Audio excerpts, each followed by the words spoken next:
Hello नमस्कार। Predictive astrology में आपका स्वागत है। आशा करता हूँ सब मज़े में होंगे। आज एक बहुत ही मज़ेदार टॉपिक पे बात करेंगे। उम्मीद है आपको पसंद आएगा। लेकिन सबसे पहले रिक्वेस्ट है, प्लीज़ चैनल को लाइक और सब्सक्राइब कर दीजिएगा, क्योंकि इसी से ही हमें मोटिवेशन मिलता है। तो बात करेंगे आज रूलिंग प्लैनेट की, साथ में आपका डेस्टिनी नंबर क्या है उसकी, और साथ में रूलिंग प्लैनेट और डेस्टिनी नंबर क्या इम्पैक्ट करते हैं आपके ऊपर, उसको हम पामिस्ट्री से चेक करेंगे। तीनों चीज़ों को क्लब करके देखेंगे।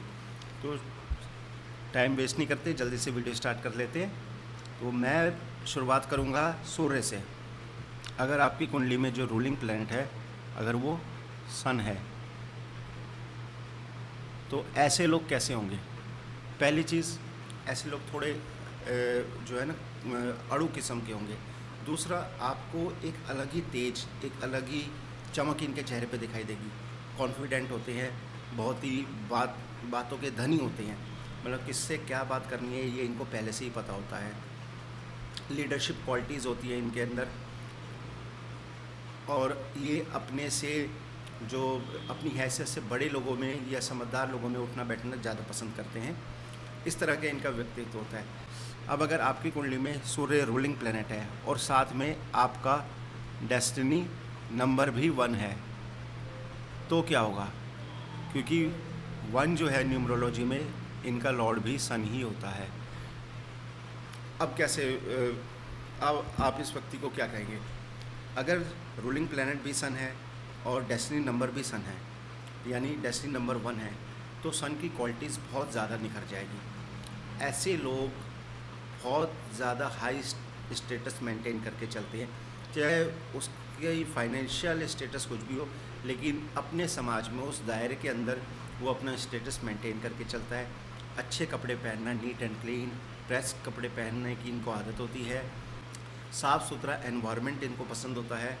और सबसे बड़ी बात है कि ये लोग झुकते नहीं हैं, जल्दी से सॉरी नहीं बोल सकते। ये इनके अंदर एक कमी होती है, क्योंकि ओवर कॉन्फिडेंस इतना ज़्यादा हो जाता है ना कि इनके लिए सॉरी बोलना बड़ा मुश्किल हो जाता है। जो पब्लिक फिगर्स होते हैं या जो पॉलिटिशियंस होते हैं, डिप्लोमेट्स होते हैं, इस टाइप के ये लोग होते हैं। अब सारी चीज़ें बहुत अच्छी अच्छी हो गई इस सन के बारे में, लेकिन एक कहीं ना कहीं और कमी है इनके अंदर। वो ये है कि these people are prone to marriage and prone to divorce. यानी शादी भी आराम से जल्दी से हो जाएगी, लेकिन शादी के बाद इनकी मैरिड लाइफ में खटपट किचकिच कुछ ना कुछ लगा रहता है, और चांसेस है कि डिवोर्स तक भी बात पहुंच जाए। उसका एक रीज़न मैं बता देता हूँ क्या है। क्योंकि जो सूर्य है, सूर्य राजा है, और राजा को क्या चाहिए, वैरायटी चाहिए। तो ये कभी भी अपने एक पार्टनर के साथ सेटिस्फाई नहीं रह सकते। दूसरा, जो डेस्टिनी नंबर 1 है, ये अगर मैं सन की बात करूँ, जो सन है वो बाई नेचर ही बाईसेक्सुअल है। यानी ये मेल मेल से भी रिलेशनशिप बना लेते हैं, ये मेल फीमेल से भी रिलेशनशिप बना लेते हैं, और सेम ही अप्लाई होता है फीमेल्स के लिए भी। ठीक है। अब यहाँ पे दिक्कत कहाँ आती है, क्योंकि इनको एक तो वैरायटी चाहिए। दूसरा, अगर मैं बात करूँ तो इन लोगों को अपना पार्टनर चाहिए बिल्कुल अपने जैसा। यानी जैसा ये व्यक्ति कॉन्फिडेंट है, जितना ये कॉन्फिडेंट है, ये चाहेगा कि इसका पार्टनर भी इतना ही कॉन्फिडेंट हो, इतना ही सुंदर हो, इतना ही रौबदार हो। लेकिन एक इशू और है।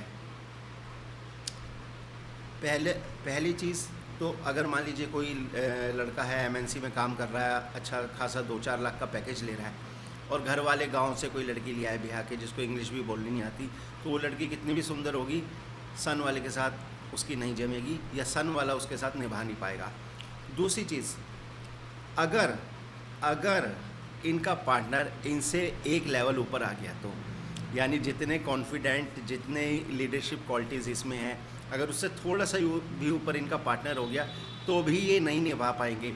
तब इनके अंदर ज्वेलसी की, जलन वाली भावनाएं आ जाती है। इनको जलन होती है कि मेरा पार्टनर मेरे से ज़्यादा बोल्ड, मेरे से ज़्यादा ब्यूटीफुल कैसे है, ये मेरे से ज़्यादा कॉन्फिडेंट कैसे है। तो यहाँ भी इनके साथ दिक्कत होती है।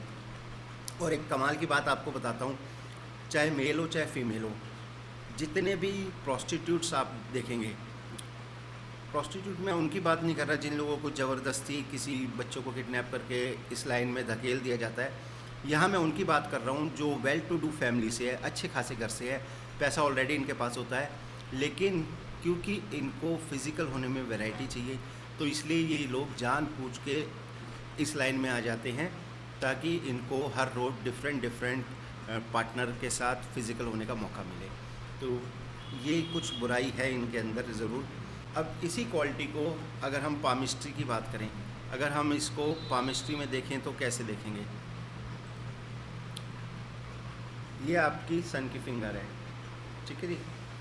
ये सन की फिंगर अगर बड़ी है, यानी जुपिटर फिंगर से बड़ी है, वेल डेवलप्ड है, सन का माउंट वेल डेवलप्ड है आपका, तो क्या होगा?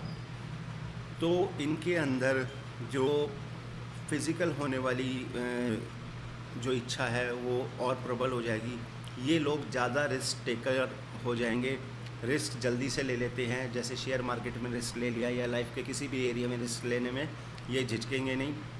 दूसरा, स्पोर्ट्स में जा सकते हैं, स्पोर्ट्स में इनका मन लगेगा। क्रिएटिव हो सकते हैं, आर्ट्स इनको बहुत पसंद होगा, सिनेमा बहुत पसंद होगा। और अगर ये जुपिटर की फिंगर सन, और अगर ये सन की फिंगर इनकी बड़ी होगी, माउंट वेल डेवलप्ड होगा, साथ में वीनस का माउंट और मार्स का माउंट ये भी अच्छे खासे डेवलप होंगे, तो इनके रोमांस में आपको एग्रेशन भी नज़र आ जाएगा, या फिर ये एग्रेसिव हो जाएंगे।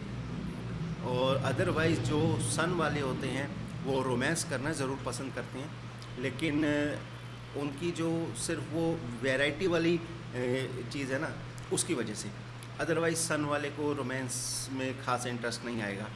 और अगर इनके पार्टनर को चाहिए कि इनकी शादीशुदा लाइफ बहुत बढ़िया बनी रहे और ये अपने पार्टनर के साथ ऑनेस्ट रहे, ईमानदार रहे, तो उनके लिए एक ही मूल मंत्र है, वो है चापलूसी। जैसे राजा को अपनी चापलूसी पसंद होती है, ऐसे ही इन महाराज को अपनी चापलूसी पसंद होगी। जो लोग इनको प्रेज़ करेंगे, इनकी तारीफ़ करेंगे, चाहे वो झूठी हो, वही इनको अच्छे लगेंगे। सच्ची बात बोलने वाला इनका दोस्त बन ही नहीं सकता है। तो ये हमने बात करी, आपका रूलिंग प्लैनेट अगर सन है, डेस्टिनी नंबर अगर सन है, और पामिस्ट्री में सन की फिंगर के बारे में बात करी है हमने। तो ये सारी चीज़ें आपके पार्टनर में मिलेगी। अब ये तो हो गई कुछ अच्छी बातें, कुछ ख़राब बातें। अब कुछ थोड़ी सी हट के मैं बात बताऊँगा। जो सन है वो हॉरोस्कोप में लियो का लॉर्ड है, यानी सिंह राशि का स्वामी है सन, सूर्य भगवान। तो सिंह राशि क्या है? सिंह राशि पहाड़ों का सिग्निफिकेशन भी है, जंगल जो है फॉरेस्ट, वो भी लियो से ही देखे जाते हैं। तो अगर आपका सूर्य किसी वजह से ख़राब हो गया, जैसे राहु के संपर्क में आ गया या केतु के संपर्क में आ गया, किसी भी तरीके से साथ बैठ गए या वो कह लेंगे एस्पेक्ट के थ्रू आ गया, तो फिर ऐसा व्यक्ति हाइट पे जाने से डरेगा, जंगल में जाने से डरेगा। ये कुछ एक डिफरेंट क्वालिटीज़ होती हैं इनकी, क्योंकि जनरली हम लियो या 5th हाउस से ना ये देखते हैं, प्रेम प्रसंग को देख लिया हमने, या फिर हमने वो एजुकेशन देख ली, या फिर हमने बच्चों के बारे में देख लिया। बट इस तरह के लोग इस टाइप के होती है। हाँ, एक और बात, अगर ऐसे व्यक्ति की जिसका सन अच्छा डेवलप्ड है, अच्छी फिंगर है, वीनस का और मार्स का माउंट भी अच्छा डेवलप्ड है, अगर उसके साथ इनकी कोई मरकरी लाइन निकल रही है और बड़ी फाइन अच्छी लाइन है, तो फिर प्रोबेबिलिटी है कि ये लोग ऑनेस्ट रहेंगे। फिर इस बंदे का काम है, मैं अपने ऑफिस जाऊंगा और फिर उसके बाद इसको सीधा अपने बीवी बच्चों के पास ही आना है, इसको किसी थर्ड से कोई मतलब नहीं है। लेकिन उसके लिए मरकरी का माउंट, मरकरी की फिंगर भी अच्छी डेवलप होनी चाहिए, या मरकरी लाइन जो है इनकी वो भी अच्छी डेवलप होनी चाहिए। उम्मीद करता हूँ आपको वीडियो पसंद आई होगी, और एक बार अगेन रिक्वेस्ट है कि चैनल को लाइक और सब्सक्राइब ज़रूर कर दीजिएगा। इसके बाद की सीरीज़ में हम मून, मार्स, जुपिटर, ऐसे सब के बारे में मैं आपको बताऊँगा। इंतज़ार कीजिए बस। धन्यवाद।